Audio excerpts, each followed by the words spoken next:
The views, comments, and opinions of the following program do not necessarily reflect those of Morris Media Studios, MorrisMediaLive.com, or its affiliates. Listener discretion is advised.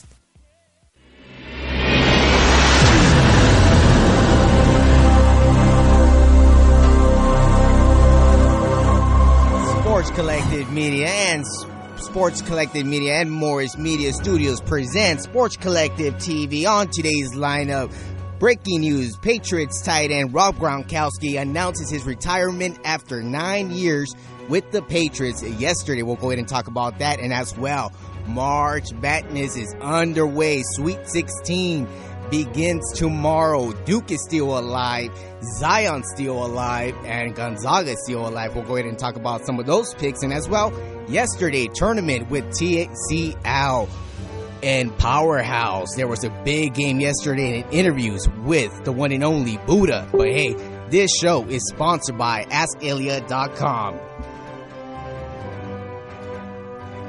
Sports Collective TV starts right now. We're on WDC. Big out.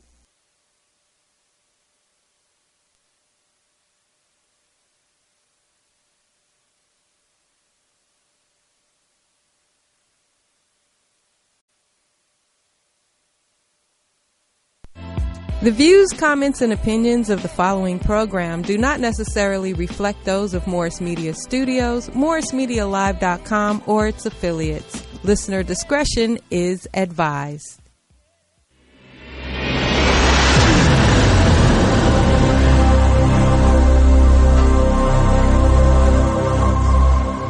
Sports Collective Media and Morris Media Studios presents Sports Collective TV. On today's lineup, breaking news: Patriots tight end Rob Gronkowski announces his retirement after 9 years with the Patriots. We'll go ahead and talk about that and some NFL news as well. But guess what? March Madness is still alive, ladies and gentlemen.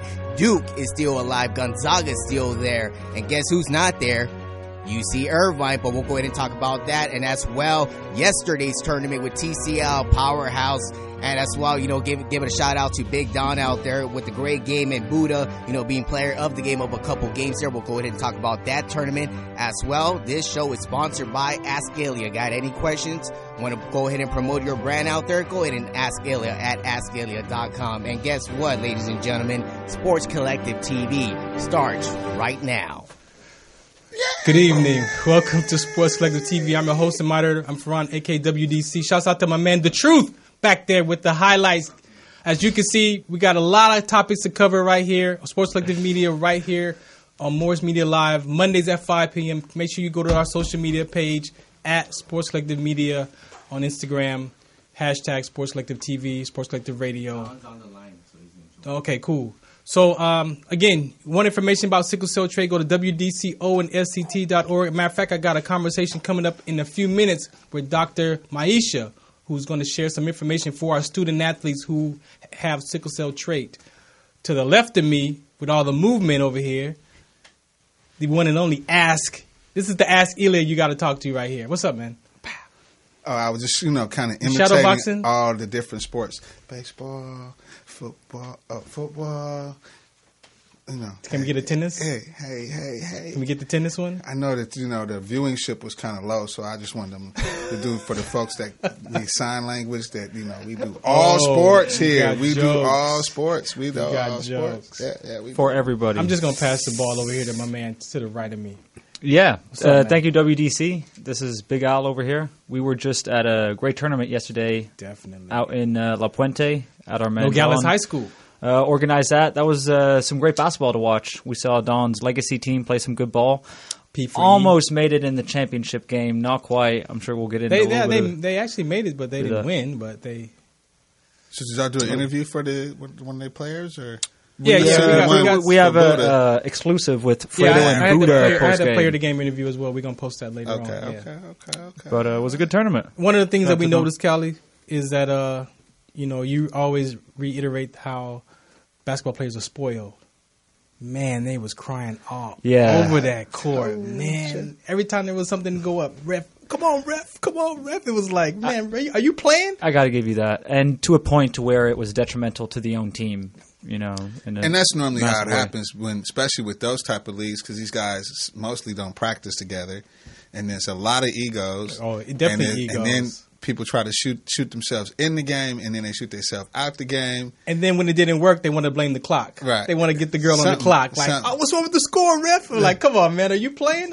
Two plays ago, y'all forgot to give me 2 points. Right. Yeah. So it was cool. We got definitely some highlights coming out there. Make sure you go to Sports Collective Media on the Instagram. Those videos will be posted out there. We got one out there already that's doing pretty well. So, But since, that being said, and Don, he is a great league. Over 75 teams or something like that. Oh, in the Pac Rim? Yeah, the Pac Rim. Yeah, the Pac Rim. And then shout outs to Oscar, because he's going to be doing the Staples Center event coming May 31st. OVN. Don, and a shout out to Americus, as well as our Don P. P's Neasy. You know what I'm saying? So just bringing all that basketball culture under one umbrella is going to be pretty cool, and then we'll see how we can pan it out. So, guess Don, you was watching. He sent the text saying, what's the sentiment? That's the sentiment, man. We want to kind of make it happen for the community. Sickle cell, homelessness, college preparation, whatever the social needs that these basketball community need. We want to kind of be a vessel. Chasing them hoop dreams, man. That's right. No, I know. I'm glad you mentioned the OVN tournament as well, because we have our man Double O and our guy Dwayne Dixon working on the OVN tournament, which will be May 31st at the Staples Center. We have some scrimmage games before that, but we're going to do a little bit of more promotion as we lead up to that. Shouts out to Dwayne, too, man. And, so a lot of good basketball stuff happening, so make sure you stay tuned. So we wanted to touch on some NBA picks. NBA picks? Yeah. So you want NBA? I just want to think, is there any question for you guys who the MVP is this year? Houston, come on. What? It's Harden. Okay. Harden? That's interesting. See, the thing is Harden out of Houston, or is Durant, if he's healthy? No. The cat from Dallas. I'm forgetting who. I mean MVP. Oh, MVP. I'm sorry. MVP. Okay, sorry, MVP. Or is Durant. I'm thinking. So, I think. Who am I missing? I think the kid from Milwaukee. He's the Greek kid, Giannis Antetokounmpo. So again, either no, Durant. Why not him though? Why not his? Why not his? Pick? I might be a little biased. Why though? Foreign player, Well, you gotta. I always, one thing I always say about basketball is black owned, black played, black coached. Oh, right? That's why you think that. So, it's a lot of diversity has come through the league in regards to foreign players and how they play a little bit more this way or that way. But I'm a spoiled basketball player too. So, it's just like from a competitive standpoint, as a group, it's the only sport that really gives the African community, a male African community in sports, an opportunity. That might be true. I get his point. Absolutely also because we've seen so many players from all over the world come to the NBA and have a lot of problems integrating themselves and having successful, consistent careers. So, not a lot of players have done that so far. Also, I give credit to the overseas players because they play by fundamentals. And to me, that is a trait or a character you want on your team. So I understand black owned, black played, and all that, but they can ball still. And I'm not a lot of fundamentals. I can't say that they can't ball, and the fundamental strengths maybe not there. It's just that when you look at the two cultures, they have to start with fundamentals in order to get to a caliber where the American talent here is a lot more bells and whistles right out the gate, where in foreign players, they got to start off with they got to be so precise with the fundamentals to even get to the levels of some of the other kids here. So, we see it, the razzle-dazzle, he go up, he missed the layup. But that's not all the time. This next time is razzle-dazzle and he dunking on somebody.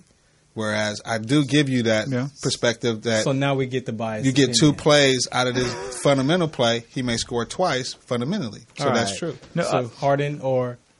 Durant. I mean, he said Milwaukee, He's got a shot, though. I mean, the reason I say... He's a good player. I'm not taking anything away from him, but the talk is he's not the talk. So, but he's a great player. And that's an interesting point because he hasn't had that postseason success yet at all. He's an emerging young player. The reason I would say he is the MVP, though, I mean, the Bucks have the best record in the NBA.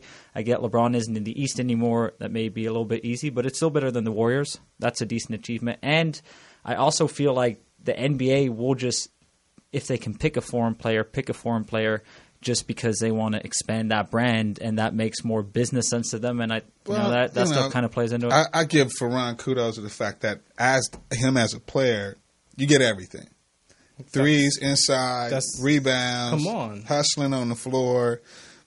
You get everything with this kid. So it's not to say that he can't earn it, but we also know the MVP game used to be such a politics, you know what I'm saying? Because up until Steve Nash, no point guards didn't even get that opportunity. So he made a turn for MVP.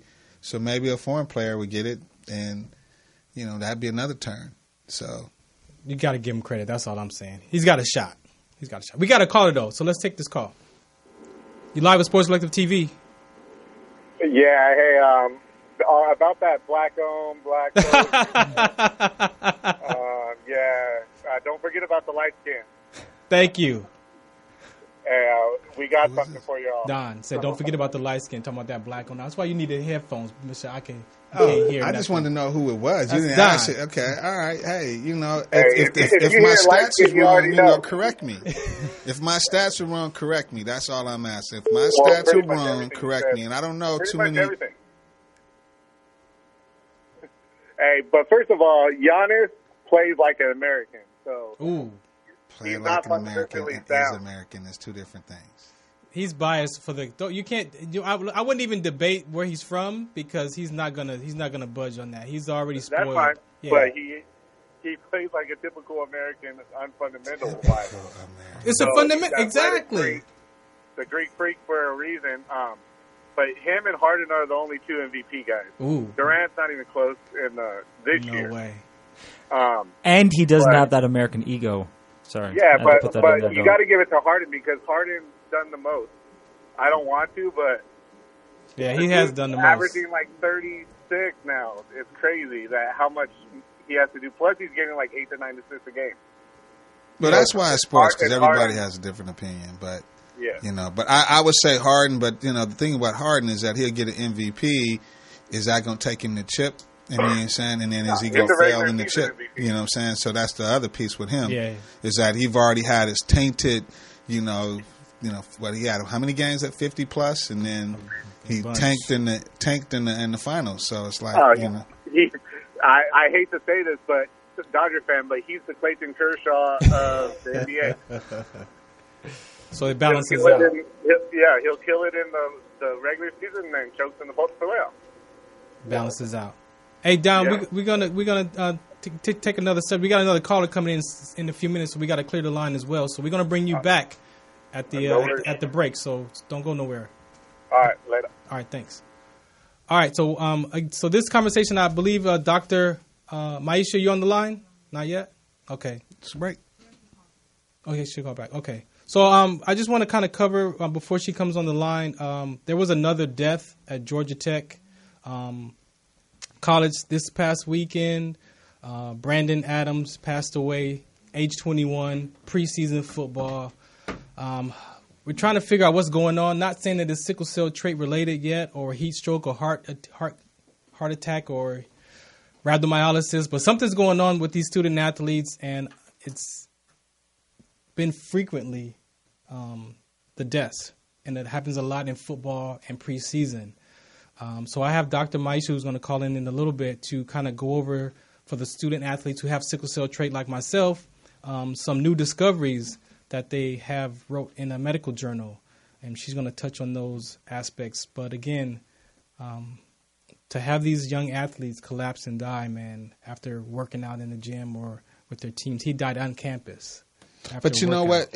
You're still in that awareness type of window where so many people, like we've had so many guests who, like, I've heard about it. I knew someone, and so now things are kind of ramping up where actual cases are coming around, which creates more case study. Mm-hmm. So your work is just beginning. Yeah, I know, man. And like I said, we're not saying it's sickle cell trait related, but I did meet two parents who lost both their sons to football, and they were heart attacks. One had an oversized heart, and one was from heat stroke. And the one dad, they didn't do a Texas? Autopsy. Where they were from? No, they were back east. I don't remember what state. Because I know Texas is one of them football states where, man, they put those kids through Richmond over the summers. Yeah. The one was in Kansas, though. One was in Kansas. So she's going to call in. We're going to take a break and give her some time to call in. Big Al, what we got coming up next, man? We're going to have, after your great interview, we're going to have some NCAA coming up. We're going to talk about the brackets. We're going to have our man Don call back to talk some NCAA. We also got some NFL and a little bit of MLB news towards the end. So make sure you stay tuned to Sports Collective TV. We'll be right back.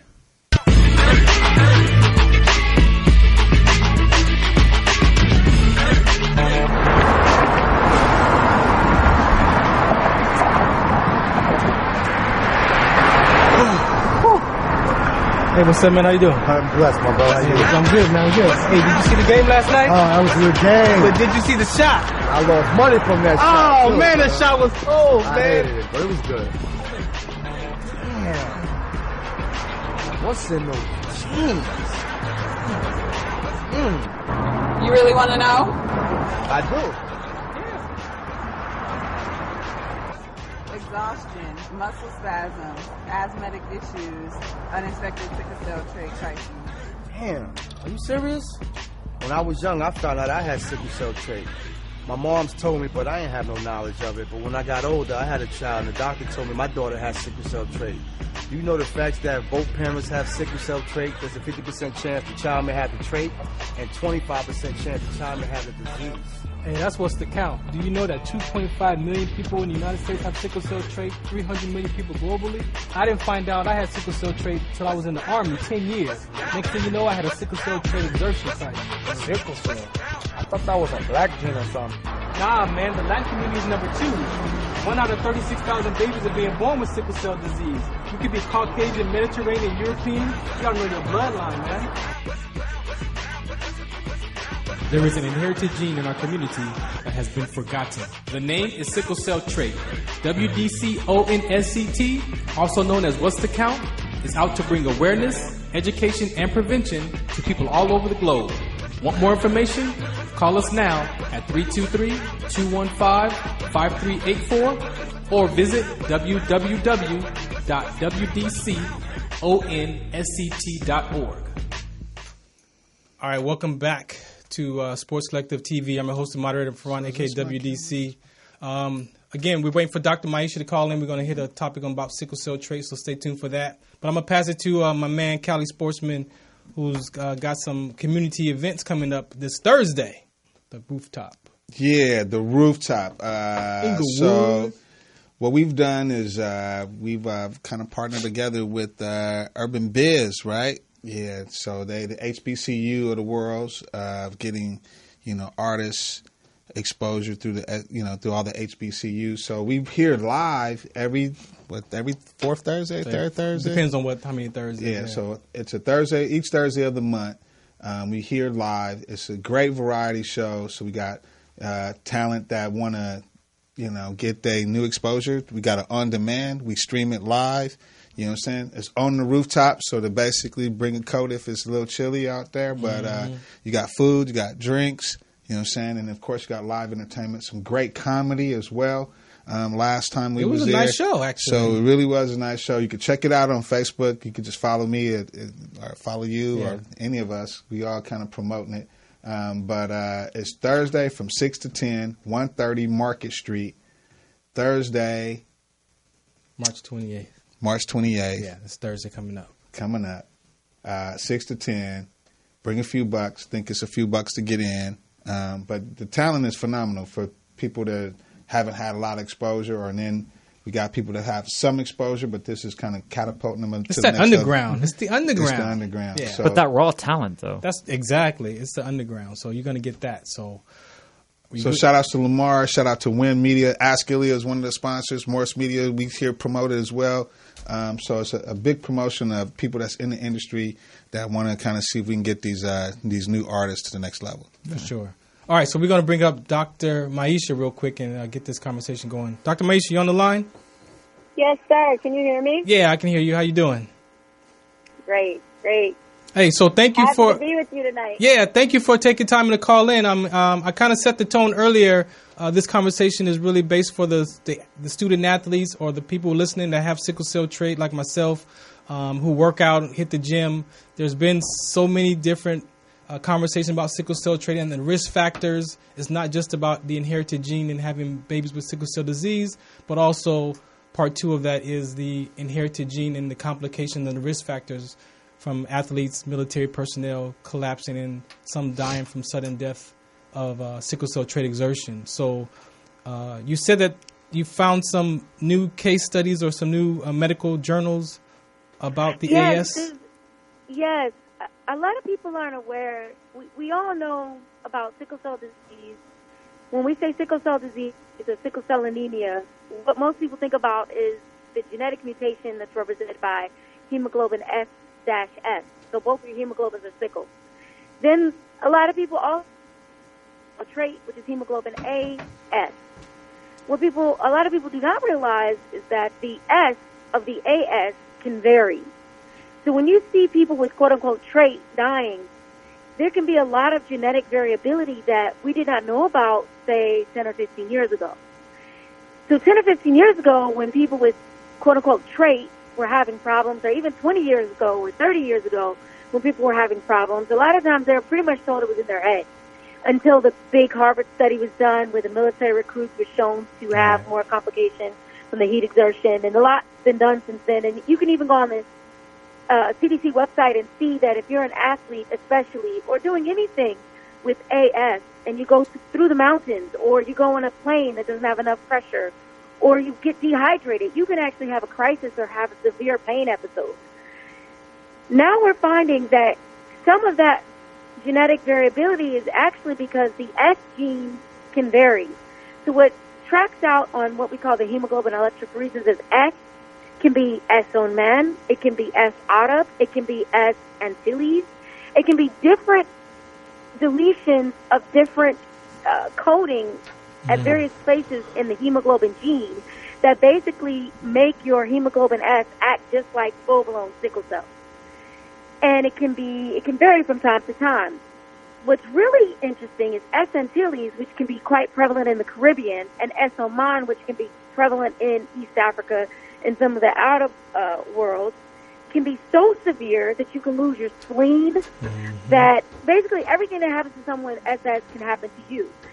Because the S of the AS does not hold oxygen like it should, and it's even worse than the regular S that we know about. So it has even less ability to carry the oxygen. So it's going to curve and flip and stick and not go through the blood vessels like it should in a more profound way than the S that we've known about for so long.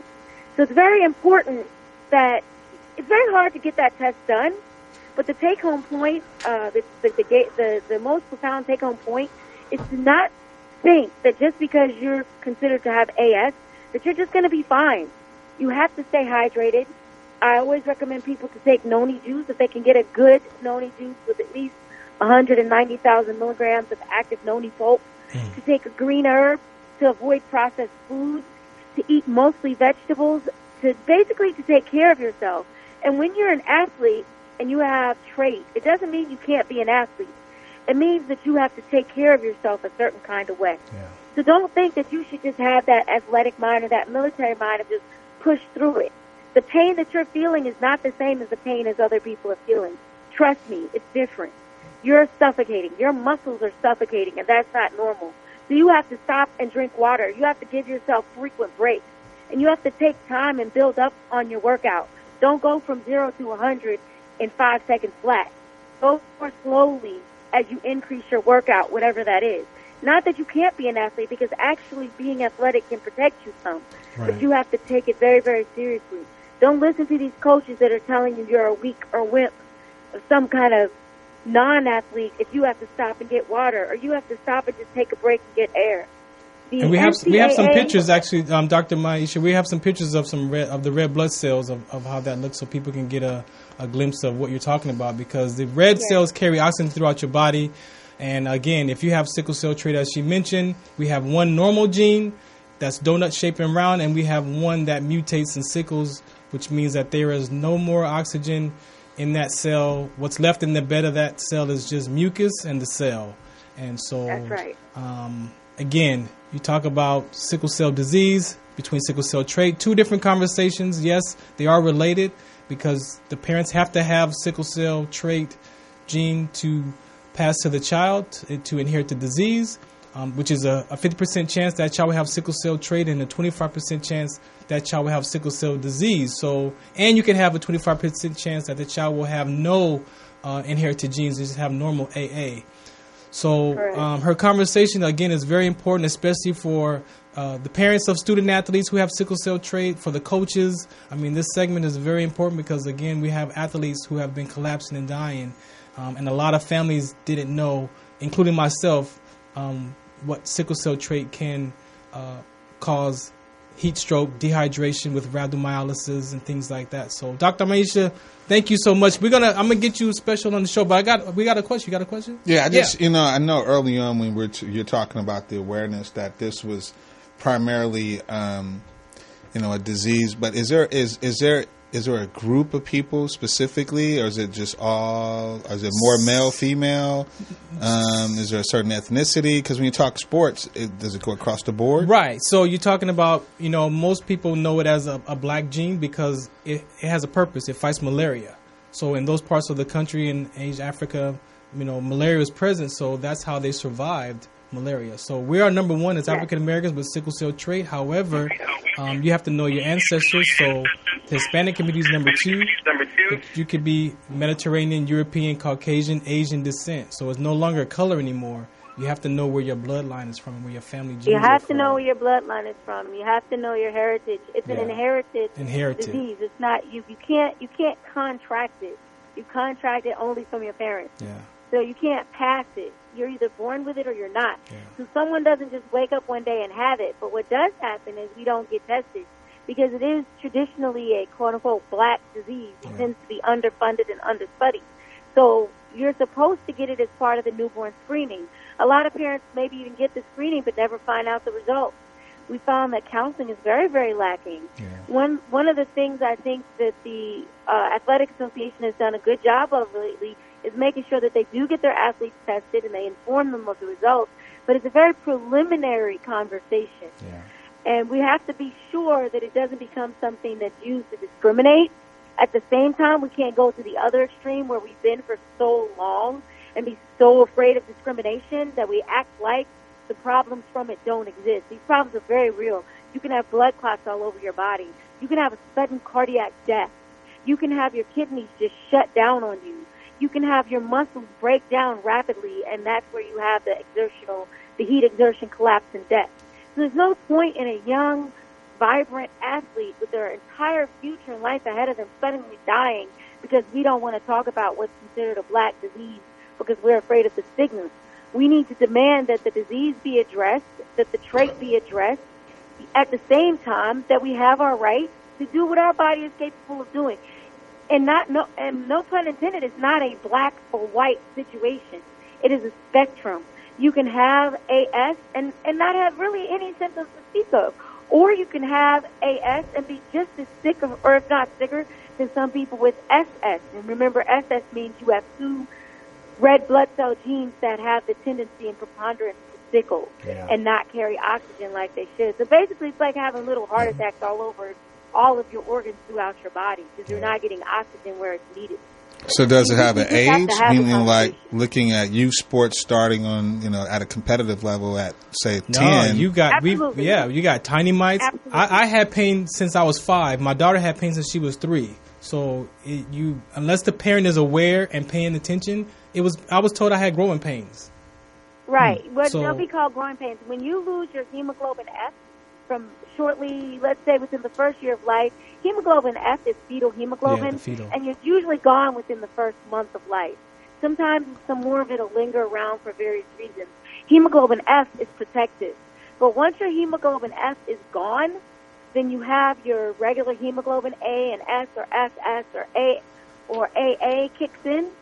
So once that kicks in, then you start to have the problem. But when you're younger and your vessels are plump and healthy, You don't feel it as much. As you age, somewhere around 35 to 40, you'll feel it a lot more. Yeah.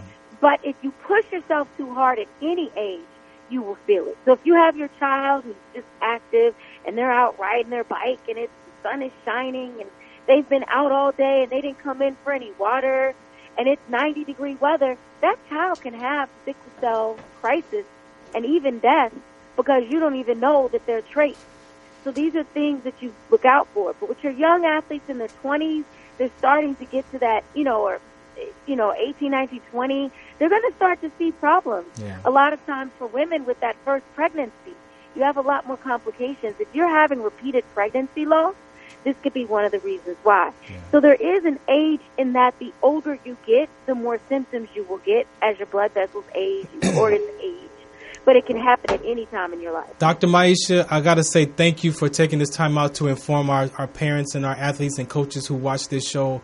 Again, I'll get with you offline so we can have another discussion about this on our Sickle Cell Trait Show. But again, thank you for taking the time out of your travels to inform our community about this, especially with the coaches and the parents and the athletes. So thank you for your time.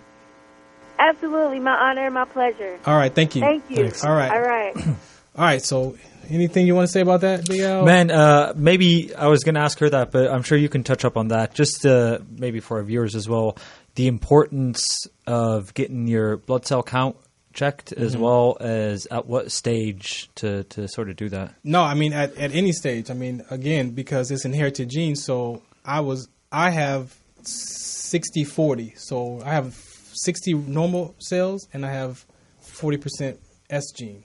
I didn't find that out till 40. So regardless of age, regardless of your ethnicity, get yourself checked. Definitely. And the check part is what? Just getting a blood exam? Yeah, so it's called the hemoglobin electrophoresis. They draw blood, and they what they call shock the blood. And how those red cells, those proteins mutate, determines if you have sickle cell trait, C trait, D trait, thalassemia trait, ARAB, Monroe. There's like 400 types, hundreds of different types of inherited red blood cell genes. Sickle cell trait is just one. There's like 400 other types plus that affect the red blood cells. So it's not just sickle cell trait. And that's one of the things that I agree with the NCAA, and I don't, because they focus on sickle cell trait screening. But then you've got people with C trait, D trait, thalassemia trait that had the same experiences I had from collapsing with rhabdo, but they're not really checking for that. So they're only looking at one type of the gene. Well, that's where it comes in, as you said. It's underfunded and under-researched. Exactly. But so at this point now, what's, how should I say this, what's your best prevention method as living in person? Testing, and if you have that gene, hydration, like she mentioned, your diet. We eat these foods that are processed and your body can't break down. So people don't understand the biology, right, of how important that those vitamins and minerals in that food, your system breaks those down for fuel and function. And so eating processed food, you don't get that. Yeah. And we've had some great guests on before to talk about that. So we're going to take a break because we got a whole nother half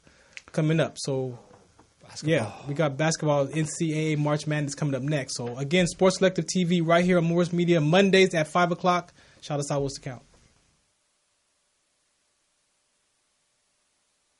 The Consortium of Health and Military Performance, also known as CHAMP, of the Uniformed Services University of Health and Science, known as USUHS, is conducting a study to understand a possible genetic link between sickle cell trait, known as SCT, and exercise-related events, known as EREs, such as exertional rhabdomyolysis, muscle damage, heat stroke, and or collapse. We are inviting African American men and women with sickle cell trait and their family members to participate. Participating in the study will require you to complete a health history questionnaire, a form authorizing our study physician to gather health information from you and your healthcare provider, as well as a one-time blood donation. In order to qualify for the study, you must meet the following criteria: be African American, be sickle cell trait positive, be able to read, speak, and understand English, be between the ages of 18 and 80, and currently not being treated for any mental or psychological disorders. Participation is completely voluntary, and your decision will not impact your healthcare. The results for this study are for research purposes only and are not intended intended to directly benefit any individual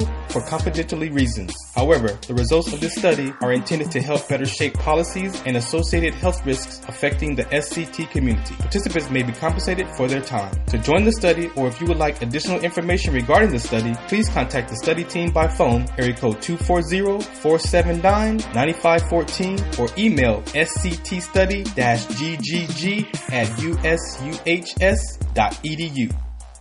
All right, welcome back to Sports Live TV. I'm your host and moderator from AKWDC. Again, you want more information, sickle cell trait, WDCONSCT.org. Shoot me a message and I will respond to you for whatever your questions are. All right, so we got Don P for E on the line, man, and we've got this whole NCAA March Madness brackets we got going amongst each other. But Don, Ilya, Cali Sportsman has some interesting stats about the history of this March Madness. So we're gonna let him touch on some topics here, and then if you got something you want to chime in, let us know. But we're gonna break this down a little bit in a couple of these stats. Yeah, I kind of wanted to bring this back just because the last time we were here, we were talking about NCAA, NBA, the transition, the basketball culture, how important the NCAAs means in regards to how the transition to going to different teams play a big part in regards to how your career may play out. So I found this and it was what has happened to it? What just happened to it? And it was talking about ranking the Sweet 16 teams by tradition. Right, so if you look at, and all these are all the Sweet 16 teams that are in now. So you got Virginia Tech. So basically, they've had 11 appearances, national championships 0, finals for 4 0, but they have 14 active players or all-time players that was in the NBA. So go to number 15, which was Texas Tech, and Texas Tech would have had 17 appearances, 0 Final Fours, but they also have 10 players in the league. And then let's go down. You got Auburn. They've won, of course, no championships, but they've been there 10 times. You got Oregon, which is supposed to be a big favorite against who? Oh, okay.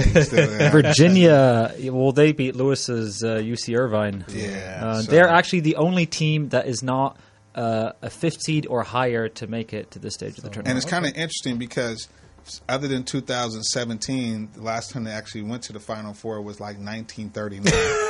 So it's interesting because the Oregon is kind of a millennial team. So to go back to 1939 says a lot. But they actually have over 30 players in the NBA in the active roster. And Florida State, which is the Seminoles, 17 appearances, 36 players. In the actual 36 NBA players, and they only been to the finals since 1972. Wow! And then I think we got Tennessee, not really big to talk about. LSU, which is a big talk right now, but Final Fours, they've been to 4 Final Fours. That's it. But they have over 43 NBA players in the and with over 22 appearances. Wow! But then I think the most phenomenal one. Yeah, do that, lad. You got Purdue. The 30 appearances, of course, no championships, but they've been in the Final Four in 1980 and 1969. So it's still, these great teams. It just shows great you players from these schools. How much they're producing, though. Yeah. But to go back to our scenario, is going that 37 players came out of that college, but they only been to the Final Four twice. So think about all the teams that they played that put them out. You know what I'm saying? So what they're playing for is like such a big piece. So what's that one? The last one? Let's see. You got Michigan, one of the bigger basketball 29 schools. appearances, 8 Final Fours, 55 players in the NBA. Michigan State, which was a good game this weekend with them also. They have 9 Final Fours, 49 players. Read the last one. So get some input. The number 2. There's that one school. I didn't even get to number 1. Yes. Number 1 is, do y'all even know who that is? Number 1. The number 1 team that's been to the tournament appearances. Y'all know who that is? Duke. Handsome coach. Always nice suit. Wonderful hair. Who's that guy? He always could tell. He went to Memphis and made some things turned around. You know what I'm talking about? Okay. Anyway, so it's Kentucky. Kentucky Wildcats. You know what I'm saying? 59 appearances, 8 championships, 17 Final Fours that go all the way back to 1942. Wow. And they have over 111 players that's in the NBA. Wow. But also, we want to always throw your boy Jordan in there. So that's number 2. Yeah. So the North Carolina Tar Heels basically had 50 appearances, 6 championships, and 20 appearances to the Final Four that goes back to 1946. And then the last time they were there was in 2016. So it just goes to show, even though they're top tier, they haven't been to the big dance in 2 years. Let me ask Don. Don, when you hear these numbers, man, what do you think, man? Did you know this? Well, it's not a shocker. The 5 biggest schools are UCLA, Kentucky, Kansas, Duke, and North Carolina. Yeah. So as far as championship, as far as NBA players, those are the most consistent schools all throughout. Kentucky's been dominant since it was all white. You know, the movie was based off Kentucky versus Texas Western. Oh, yeah. You know, so that's what changed the game in college basketball. Kentucky is by far the top school, been the top school forever. Duke has made a late charge, and probably 15, 20 years they may surpass that, but for now it's Kentucky. So when you talk about chasing the hoop dream and going to college and playing for these teams, I mean, do you look for who's producing NBA players, or you looking for who's going to the Final Four and to the chip? That's something you want to ask Al, because it depends who you are. Okay, Al, that was the kind of conversation we was off last Monday. Yeah. So let's bring it back to you. If you're a fan of or if you like watching college basketball, obviously I feel like you're going to follow the teams who have more structure and where it's team basketball and the established college franchises.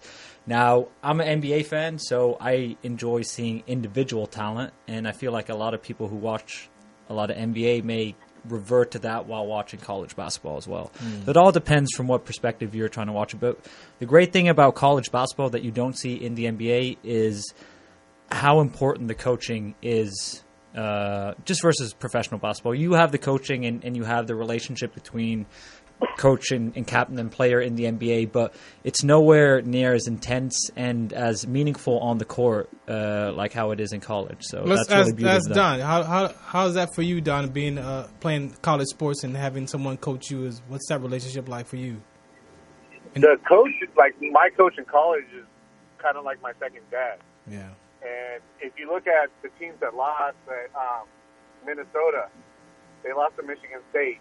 And as soon as the kids walked off the court, these guys are crying and in the arms of the head coach. And that's what college sports is all about. You can forget you can talk about all the corruption, all the madness, the one and done, but the real true heart of college sports is right there. They put all their heart into it, and they're getting mentored by good coaches. And when a guy is crying in the arms of his college coach, that's how much he cares about that guy.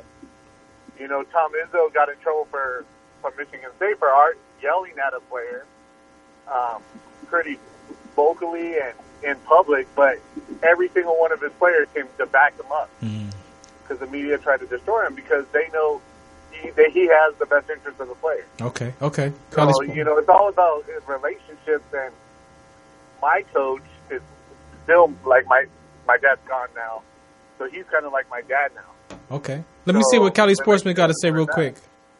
What you got, Cali? I mean, when you talk about college sports, you're taking young men and that's boys, 17, 18, 19 years old, and a lot of these coaches want to have a 4-year program, even though we know some schools are 1 and out.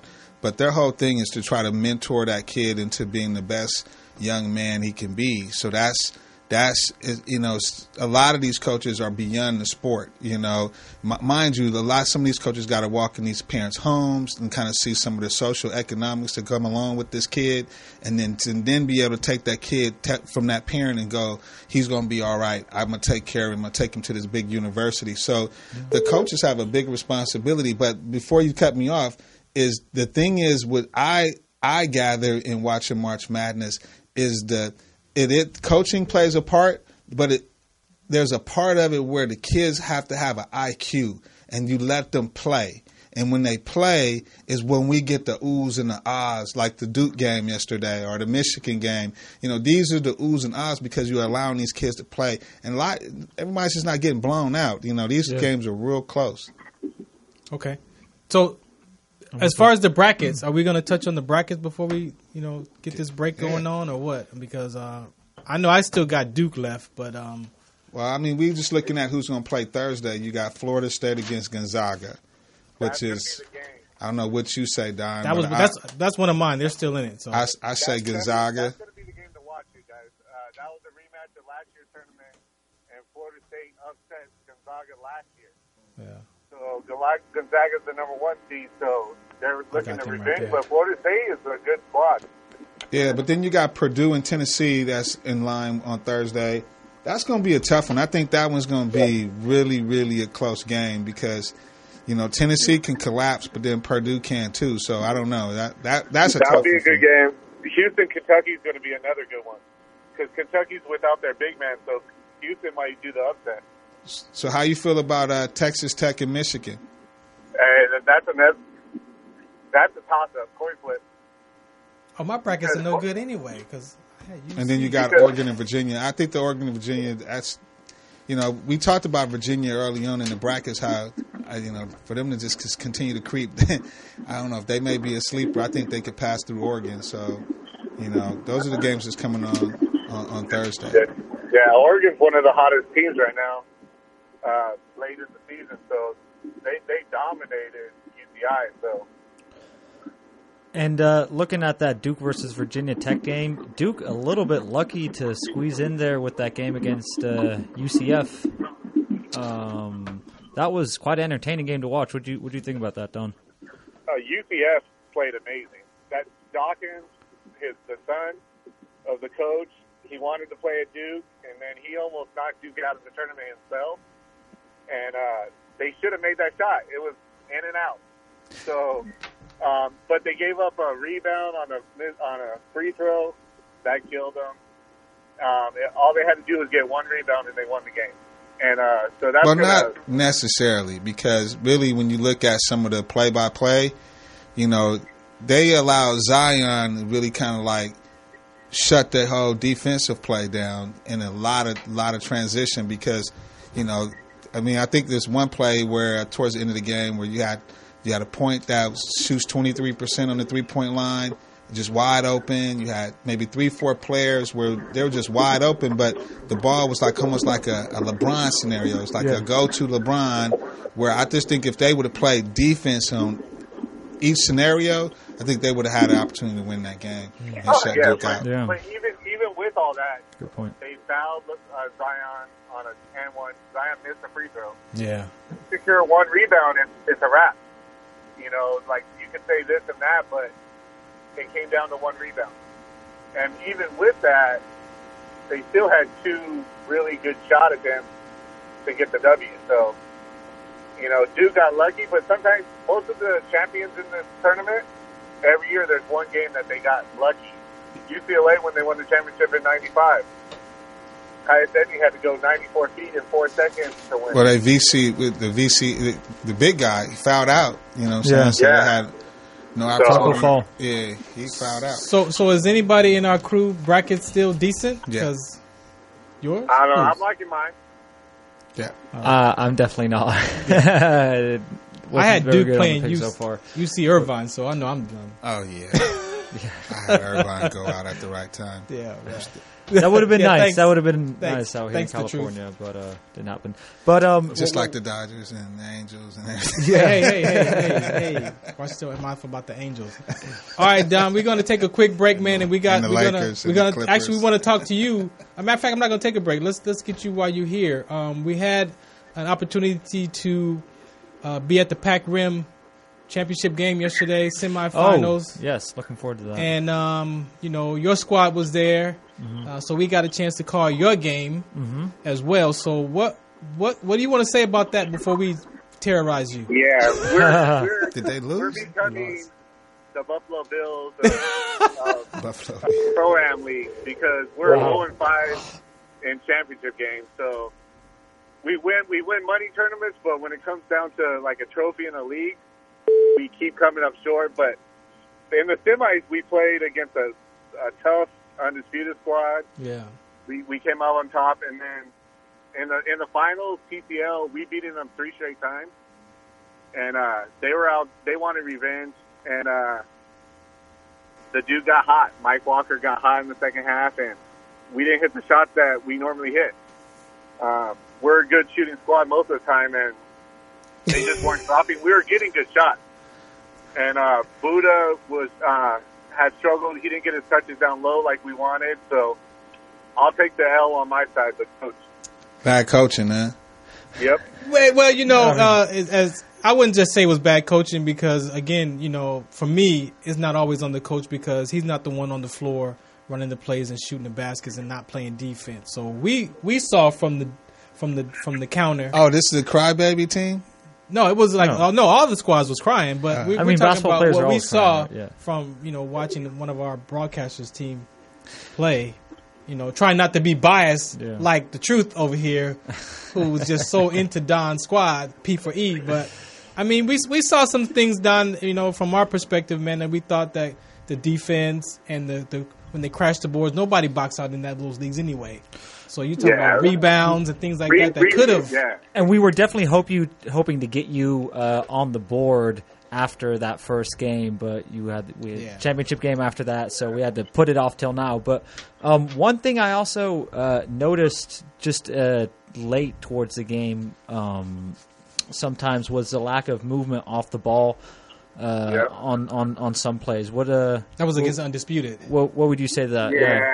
That's the tough part. We got one guy, Mike Taylor, who's amazing one-on-one player. He goes. And kind of like Carmelo Anthony. He got the ball and ain't going to move. He has a tendency to, when people just have a tendency just to watch him off ball, there's no pick. So when we're not moving the ball, our team becomes stagnant, and that happens. That's what we saw because Mike he could shoot. He picked it up in the championship game, but that first game he was killing you because he's got size too. He got the size, but he was not moving. I mean, Fredo was calling it. I mean, we saw what you saw, and Buddha was cleaning up under the rim, just sheer off of hustle plays. So it was. I felt like it was that kind of game. Buddha was killing in the first half of the championship game, but when he took that hard ball, and I took him out for like 6-7 minutes. He wasn't the same in the second half. Like he didn't get a rhythm. Yeah. And the whole team, we had all the momentum when he went out, but when we went back in for the second half, we just didn't have it. Right. And the one dude, Mike Walker, he picked up he got hot. Yeah, he got hot. But it was a little too late because like, again from what we saw, once the TCL got hot, man. It was a wrap. They got the dunks and everything like that. So and they definitely wanted it more than we did because, like I said, we smashed on them like 25 points last game, right? And beat them twice in a money tournament. So okay, they definitely had that extra motivation that we didn't have, and you know, sometimes that's how it goes. Sometimes. All right. Can I ask you something real quick? In that first game you played, it was, I believe it was a third quarter, or no, there was no quarters, but a second half timeout about mid in the second half where we had, I believe it was a 3 or 4 point game, pretty close, and you got your squad together, and from there it just seemed to click. The ball was moving faster, everybody was more engaged. What did you tell your squad in that timeout, Don? I just told them the thing that always kills us is ball watching. And I just remind them of that. We have way too many talented players. We have 7 guys that can go for 20. So we don't need one guy to go for 30. Yeah. And when guys start ball watching, they become lackadaisical on defense. So I just reminded them that how much more fun basketball is when the ball moves. Yeah. And definitely. everybody's touching it. And they went on it, but in the championship game, it just didn't click, and everybody wasn't in there. Like, no, you had some bad passes. You had some bad passes get picked off too. Yeah, and we had a couple guys that had played showcases on Saturday. One in Rosarito, Drew, and Buddha played in the VBL thing. So they was tired. Some of the guys were like mentally tired, not physically. Oh, mentally tired. These dudes can play basketball 24/7. All right. On that note, we're gonna let you go, Coach, because we don't want to hear about this mentally tired stuff, man. This championship game. So we might as well just continue right out to the end of the clock, man, and bring up the NFL topics because there's some players. This final segment. Yes, there's some players. We got 7 minutes? Oh, we got 7 minutes left. All right. So. What you want to do? You want to take a break and then? Okay, so I'll take a break. I'm just keep it rolling. Keep it rolling. So all right, so that's why we got POTUS behind the glass. We got a caller. All right, Don, we gotta let you go, man, because somebody's calling, man. So we appreciate you, man, but we gotta let you go. You sure they got the right number? All right, thanks, Don.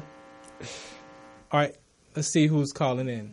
Let it go through? All right. So you guys want to talk about... I mean, if you want to join the conversation as well, 323-293-3375. For sure. But throw it right into the NFL. Let's go. Let's hit it. We had our man Fredo show it in the intro video. Very nicely done. 9 years. He's retiring. Yeah. Rob Gronkowski of the New England Patriots has finally decided to hang up the cleats after a 9-year career. He let everybody know on Instagram. And now the Patriots are figuring out how to fill that 10-end spot. It's going to be a hard spot to fill. It's going to be a hard spot to fill because, and what is he going to, I mean, I don't know, what is his retirement? Is he beat up? 9 years? I mean, is he beat up? His body. His body is pretty much beat up because you think 9 years, players have done that before. He does stand-up comedy too, don't he? Don't he do some stand-up comedy on Showtime or something like that? Like a family show or something like that. But we got to call it. Let's see what the call. We're going to get back to that, though. Let's see. You're live with Sports Collective TV. Yeah. Hey, how you doing? What's happening? Can you see me? I know I can't see you. Yeah, we can see you. We got ghosts. Hold on. Let me ask Siri. Let me ask Alexa. Who is this? Hey, this is Dwayne, man. Was that you calling? Was that you calling on the line like 100 times? I've been calling, man, since the show started, bro. Hey, shout out, man, to y'all three, bro. What's up, man? Thank you, man. Thank you, Dwayne. Thank you. Yeah. L, I see you, WC. I see you. You can see me? Yeah. I'm looking at Ilya right now. Yeah. Twitter be pretty dumb. What you want to say, man? But a shout out to y'all, man, for real, man. First, I was talking about the sickle cell anemia, man. I know I'm anemic, but I don't think it graduates to sickle cell, right? No, you just got to go. I can't answer that. You got to go get that test done, man. Right. And then you was talking, this WC I'm talking to, right? Yeah, it's just me. Yeah, you sound like Dr. Oz, man. I might need to come see you, right? Because, man, I'm telling you, man, when you was describing the the different, like, scenarios to sickle cell anemia, you had, like, a philosophy or shit, man. Man, this is my life work, man. I don't know if my anemia falls up under that profile that you was explaining, man. We can definitely have a conversation, man, and get you some blood work done and make sure just to we can start ruling out some what types of anemia you might have, man. Because here's the deal, right? Right. I won't say almost. I'm just trying to say this correctly.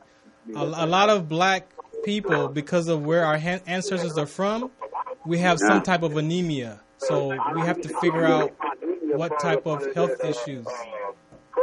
Oh yeah, and make sure you mute your computer or whatever you listen to or something, because we got some feedback. Yeah, turn down your transistor radio. Right now. Yeah, but you gotta put that on mute though. Put that one on mute because I hear myself and it's feeding back. Yeah.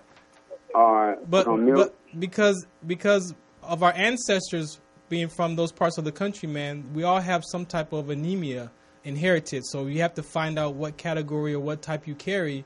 Because it's not just always sickle cell trait. Like I said, there's other types of red blood cell conditions that could create those types of anemia. Alpha thalassemia, like I said, C trait, D trait. But you good, man. Just make sure you get some blood work. I got something going on with my red blood cell, man. Then I'm gonna come to you, bro. Yeah, I'm gonna definitely reach out to you afterward, man. So I can help you get some questions answered. I could do that with you. So tell us a little bit about what's going on with the OBN? Look, real quick.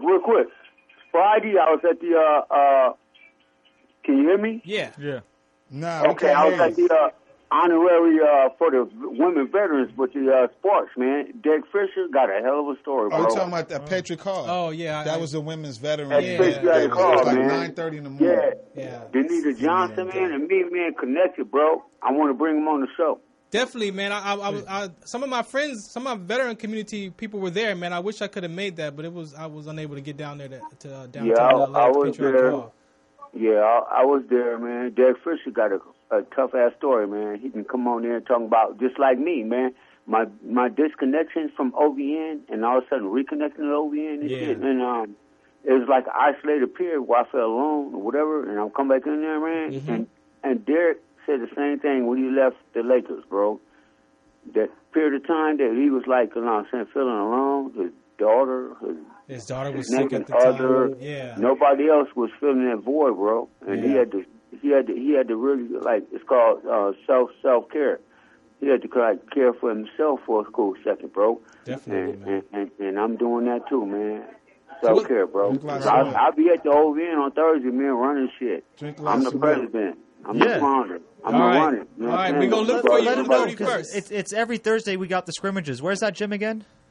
Yeah, that's at 5 o'clock, man. We'll be there at VOA 5139 South Main Street. Okay. Right on. Just at the VOA. We're looking for other gyms, man, to perform in, though, because some of them cats, man, feel like that's their territory, though, so they can run shit. And I bring visitors in, and they want to kind of like ask them where they're from. They ain't going down like that, bro. Yeah, no, we're not about that. We're trying to get these games ready for the 31st of May. Mm-hmm.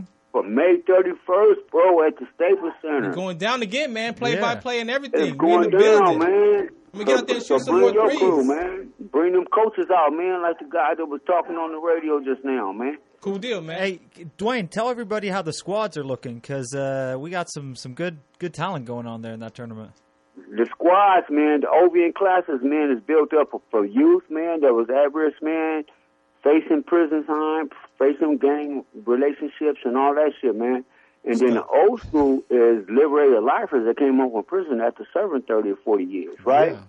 They've been playing on the court, man, at the prison ground, man, for like 30 years, right? And they come home, they compete with the youth. And the main thing is bridging that communication gap, man, between the old school and the new school, bro. That's the main thing. Cool. And that's what it's about. And we don't have enough mentors out there. We don't have enough mentors out there to kind of like, I was moderating one side of the court because we split it, half court. So we had teams over here and teams over here. I'm moderating the teams over here. This other team was like left, you know what I'm saying? They out there. Nobody trying to tell them no using N-word, don't do that, do that.